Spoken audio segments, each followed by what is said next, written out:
What's up, everybody? This is Chaos, Chaos Games. It's been a while since I posted. So I want to talk about a couple things I've been doing. A little quick recap. Uh, One, I just got finished watching the Xbox reveal, the live stream of that.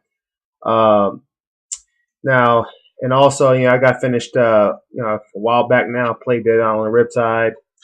Uh, and I played, been playing Borderlands 2, been getting back into that. The game always brings me back to it. For some reason, like I said, I'm not really a big fan of shooters. For some reason, Borderlands 2 always brings me back in some way, and that Gearbox did a real good job with that game. And I'll talk about some of the things I've been doing with that. But mainly, I guess first I want to get off is the Xbox One reveal. Isn't that a troll? I mean, everybody was speculating it's going to be called the Xbox 720, Xbox, Infinity, Xbox Durango. No, motherfucker. None of that. It's called Xbox One. It just came out of nowhere. So, yeah, I was surprised by that. I was thinking it was going to go away with Xbox Durango because of, some of the patents. From the things that were patenting and the names, I was thinking, okay, that's probably a way to go. But no, everybody was wrong. No one could have suspected that it would be called Xbox One. And so the way that, honestly, they didn't really they said some things, but they didn't really say much. It's a lot of marketing jargon. We're going to change the way this experience is had and all that, all that good words and all that. But really, what did they really say? They showed, I think they did a better job presenting the system than what was done at the PS4 reveal. But ultimately, because they went more the way of showing what the system can do rather than telling you what they wanted to do. Like PS4 said, this is going to have 8 gigabytes RAM and everything like that, and it's going to do this, and this. Whereas the guys at Xbox were showing things, and really, I feel like the way they were going with Xbox is more of an interactive, all-around system. It's going to be a system that's a living room, a home entertainment system that just so happens to play games. They were sitting there talking about the thing is riddled with voice commands. The guy was on stage and he was just like, Xbox on, turns on, Xbox play fantasy, like he's watching ESPN and he says show fantasy and he shows his fantasy players. It's like a it's a really interactive system that just so happens to play games. So if you're into that kind of stuff, it's looking like the Xbox would probably be the way to go. Me personally, I don't care at all. So I may get an Xbox somewhere half a decade down the line. That home entertainment stuff really doesn't attract me much. I've been Sony since PS1, so I'm going to go with the PS4 anyway. All I really care about is games. If I want to watch TV, I'll torrent or watch it online. I'm not really much of an audio file or a visual file. I don't really care how things look as long as I can get the base idea of what they are. That's why I've always been one of those gameplay over graphics guys. And, so I'm not too harsh on games when they have lesser graphics. That's why I like, a lot of the anime style playable games, Ni no Kuni, those kind of games that really, they look okay for what they are. But they're not really focused on graphics. They're focused on story and premise, which is I prefer. Most people, they want, it's good when you can get both. Like The Witcher and The Witcher 2, when the Witcher when it first came out in 2007, they looked good, but it had really good story and everything. And then Witcher 2 came out, obviously. And obviously The Witcher 3 is probably going to continue that trend because you got Geralt of Rivia and all that. That whole premise is nice. So when you can find that perfect balance, it's great. One thing they did do is I'm skeptical because Call of Duty has never really been something I've looked into really, but I've heard it's not known for its storytelling. It's over the top. It's for its multiplayer and short campaigns but really it's about the multiplayer. And that experience. And I'm not a big fan of playing online. I play online just a little bit every now and then. Some games more than others. I think the game I played the most online recently was Anarchy Reigns, because that was a totally unique experience, online beat 'em up brawler. So when I played that online, it was it kept my interest for a little bit. About 3 weeks or so, I played it online quite a bit, but then playing online really doesn't keep my interest all that long. So these things that the Xbox offered really, they don't really matter to me. They're neat though. It looked nice, like the way it responded to voice commands and the way it changed seamlessly. Like he would say, "Okay, TV, Xbox TV," and it would switch to the TV. Like it's like connect through the TV and everything. And he's an Xbox Internet Explorer, switch away from the TV like in a millisecond. It was on point. It was fast, and that was that, you got to give credit where it's due. That is very nice. That's something special. So he was just doing that. I got off topic though, I think, but I think where I was going with the whole graphics over gameplay thing is that the only game that really revealed, besides a racer, forget was it Forza, was Call of Duty Ghosts, and the graphics obviously look really really nice. But I think what they're saying, the premise of whether they revealed it is, or they're trying to get big name movie producers to get on the story to beef up the campaign, which I think will address a lot of issues people have with Call of Duty. I'm still not going to give it a shot. I don't really care about Call of Duty that much. It doesn't really do much to grab my interest, no matter what they do. Maybe one day I'll pick it up at discount, which will obviously is going to happen at some point, but I'm not going to get it at launch. I'm not a big Call of Duty guy. I'm just not. So they're talking about the guy from who was on producer for Sahara, the movie, Traffic. These kind of big, production, trying to beef up the story of the game, which, I think will do it some good. Can't go wrong with a good solid story and good solid writing. This didn't happen. So, the Xbox One, that looks pretty good. Honestly, it's chic, but you expect that from Xbox. Xbox always is chic. Xbox 360 has chic menus, and everything you can do currently is really well. It seems that the Kinect it's going to be bundled in there this time. I think it's a necessity for the interactivity that they're trying to set up. I think so. It's going to probably bump the price point up. I'm guessing around $500. It's probably going to be around $500. So they're going to try to beat PlayStation 4 out on price. I don't think that they're going to be the ones to do that this time. I think Xbox is going to be the one to sell it at a higher price point. I think PlayStation 4 is coming out with the idea that we're going to try to be accessible. Whereas before they were the most powerful. And they knew that was a mistake with the PS3 because the consumers spoke with their wallets and went to the competition with Xbox.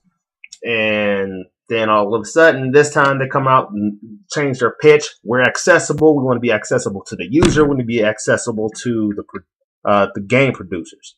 We're going to be accessible to the accessible system. But we'll still be powerful. So I think that's what PS4's approach was, and I think Xbox's approach is we're going to be the complete home entertainment system that just so happens to play games. I'm not really interested in the home entertainment stuff. I'm a pretty hardcore gamer. When I got free time, I'm gaming. I don't really do much else. I might, stream off Game of Thrones online or something and watch it. I don't really I'm not really into the stuff they're offering. So, but I can understand that when people are, it's going to be offering a lot more overall. It seems to be offering a lot more well-balanced innovations in terms of home entertainment as a whole.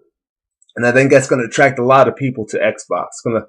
It's going to attract a larger audience, I feel. So even if you're not a really big fan of games and you just want something that'll respond to your commands and be your universal remote and do that kind of stuff for you, Xbox is going to be the thing for a lot of people. But for me, I just want to play games. So, and I've been with Sony for so long, I'm just going to go with Sony. Not at launch. I'm still very satisfied with PS3, so I'll wait and see what kind of bugs there are, and I'll pick it up eventually. So I think, but I have to give credit where it's due. Like I said, Xbox did have a little bit better over. I feel had a better reveal event. But like I said, PS4 is still going to be the one I go for. That's just because history. It's kind of like how people vote. Like my parents voted Republican, and my parents voted Democrat, so I'm gonna vote Democrat. You know, that's kind of how it is. I have a rapport with Sony. I'm gonna stick with it, and I'll probably do. Is a chance I'll do what I did with Xbox 360 eventually, or Xbox, where I just several years into the life cycle of the system, towards the very end of it, I picked up an Xbox 360. I mean, that'll probably happen again. I can't really say it won't. It might happen. It might not. Depends if they offer an exclusive. I can't. I just really am compelled to get with Xbox 360. The reason I bought one, kind of stupid, but I don't regret it. And, I had the money at the time, extra, so it was Witcher 2. I didn't want to build a PC to play it. So when it came to Xbox, I was like, I'll get the Xbox to play that. And then it turns out we got a deal because, I wanted to get my hands on the Skyrim DLCs much earlier. Now that they're all out and that for the PS3, I just didn't want to wait that long. I wanted to get them and play them as close to launch as I could. So I had Xbox. I got it on Xbox. So, but really, I don't play Xbox that much. I'm really a PS3 guy. So I guess on to other topics like Dead Island Riptide. Honestly, I don't have much to say about it. It was good. Story-wise, I feel like the first one was better. I feel like there's more unique things to do, like the resort area on the first Dead Island was a unique experience. I feel like that was interesting and it hadn't really been touched on much or done before. Then they had the jungle. They had the city. Then they had the tunnels, the jungle. And it's a very diverse environments. And then they had the prison. I just feel like they did a lot more with Dead Island, the first Dead Island. Dead Island Riptide it really seemed to be a rushed end of life cycle project. I mean, they've made a few changes where your characters are more interactive. They have more personality a little bit when you're talking. They actually have segments where they talk about stuff and they interact without cutscenes. It's more individual, setups, which is cool, but it's not really enough to carry the game. They have a couple new gameplay mechanics like the dive bomb elbow drops off of high elevations on the zombies' heads, which is pretty cool.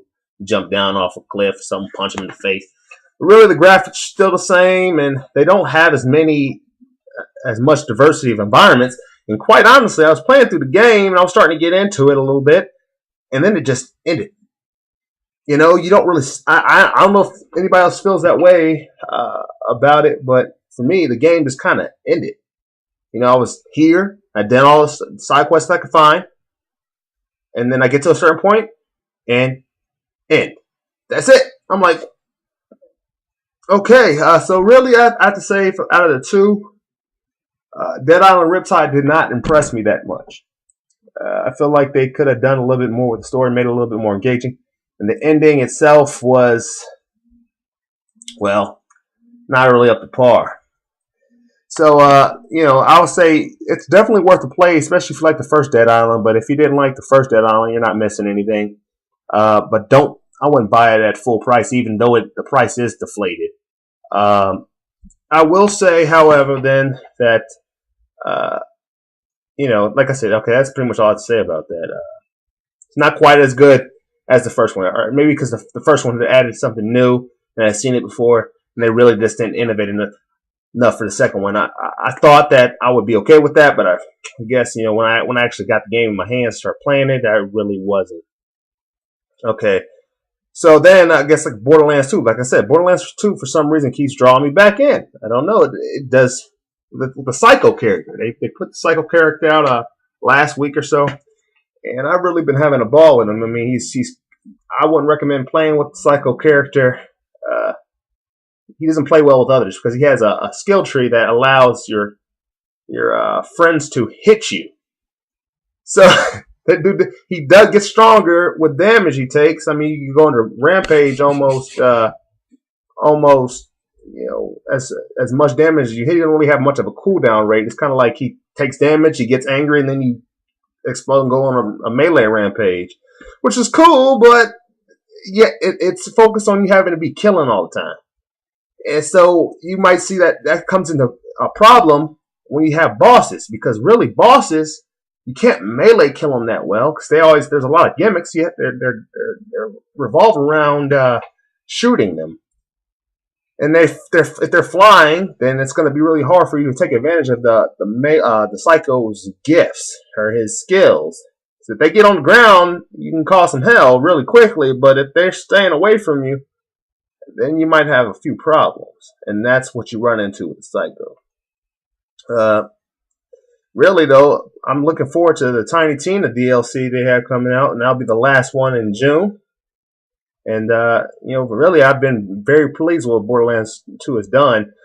Honestly, the DLCs haven't been quite as entertaining to me as the ones in Borderlands 1 overall. I think I've liked the tone and feel of Captain Scarlet's Pirate's Booty the best out of all the ones that have come out so far. I really feel like they didn't do enough with the Captain or Mr. Torg's campaign of Carnage, and Big Game Hunt was okay. But I feel like the one that I liked the most was the Captain Scarlet's. So we'll see what they do with the Tiny Tina one. But anyway, that's what I've been up to. Wanted to get a couple things in there just to catch up. Just tell me what you think about any of the subjects I had in the video. What you feel about the Xbox reveal. Does it change any of your opinions now that you've seen it, or maybe you haven't seen it yet? What do you think about Dead Island Riptide? What do you think about how Borderlands been doing? A little bit later, I just started playing Resident Evil Revelations, and I don't want to probably review that, say a couple words about it later, but that'll be coming soon. I don't imagine it'll be too long because it's a port of a handheld game, which I really didn't look into that much, but that's what it is. So just give me your thoughts. I look forward to hearing from you in the comment section. Until next time, this has been Kaous Games. Gamers Game On.